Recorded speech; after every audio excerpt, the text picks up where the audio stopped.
એકવાર ભગવાન શ્રી કૃષ્ણએ દેવ ઋષિ નારદ મુનિને આ ષષ્ઠતિલા એકાદશીની વ્રત કથા કહીને સંભળાવે છે. હે મુનિવર્ય નારદ, મૃત્યુ લોકમાં એક વિપ્રની પત્નીએ ષષ્ઠતિલા વ્રત કરી ઉપવાસ કર્યો, દેવ પૂજા કરી, તેમજ ગરીબ લોકોને કુમારિકાઓને દાનમાં તલ આપી પોતાની મનોકામના પૂર્ણ કરવા પ્રાર્થના કરી હતી. દાન એ ત્યાગનું સોપાન છે. દાનનો મહિમા મોટો છે. દાન માટેનો સદવિચાર એક સુંદર પ્રેરણા છે. જ્યારે પણ દાન આપે ત્યારે દાન વિવેકથી જ આપવું જરૂરી છે, પણ જેવી શક્તિ એવી રીતે જ દાન આપવું જોઈએ. દયા એ અંતરનો ઉમળકો છે. આ બ્રાહ્મણ સ્ત્રીએ સુપાત્ર દાન કર્યું હતું. તે કીર્તિના બદલાવાળું દાન ન હતું. હે નારદ, જે દાનની પાછળ કેવળ ભૌતિક સુખનો હેતુ હોય તો તે દાન સુપાત્ર દાન કહેવાતું નથી. કોઈ વ્યભિચારી, જુગારી, શરાબી, દુરાચારી કે હિંસકને દાન આપવાથી સંસ્કાર ન પોસાતા કેવળ અનીતિ જ પોસાય છે. શાસ્ત્રોમાં કહ્યું છે કે જો સૂર્યાસ્ત સુધીમાં યાચકોને દ્રવ્યનું દાન કરવામાં ન આવે તો સવારમાં તે દ્રવ્ય કોનું થશે તે કહેવું મુશ્કેલ છે.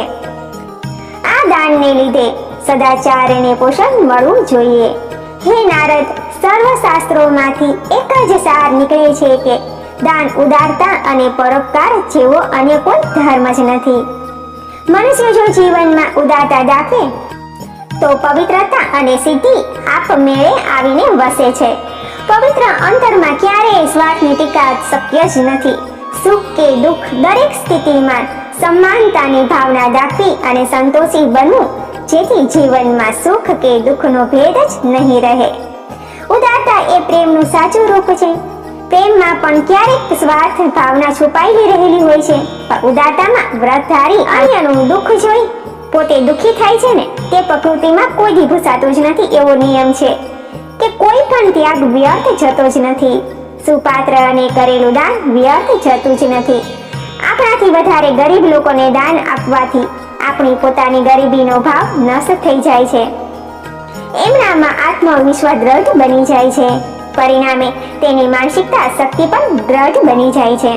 જે વ્રત નિત્ય ઉદાર વિચાર રાખે છે તેનો સંકલ્પ પણ સિદ્ધ થાય છે. અખંડ સુખ તો ઉદારતા વડે જ પ્રાપ્ત થાય છે. ધન દ્વારા ભૌતિક સુખની પ્રાપ્તિ થાય છે, પરંતુ આત્મા સુખ તો ઉદારતા વગર શક્ય જ નથી. તમારે જેની જરૂર નથી એ વસ્તુ મને આપી દો, એમાં ઉદારતા નથી. પણ તમારે જેની જરૂર મારા કરતા વધારે છે એ વસ્તુ તમે મને આપી દો, એમાં જ સાચી ઉદારતા રહેલી છે. સ્વાર્થ ભાવનામાં મનમાં લોભ ઉત્પન્ન કરે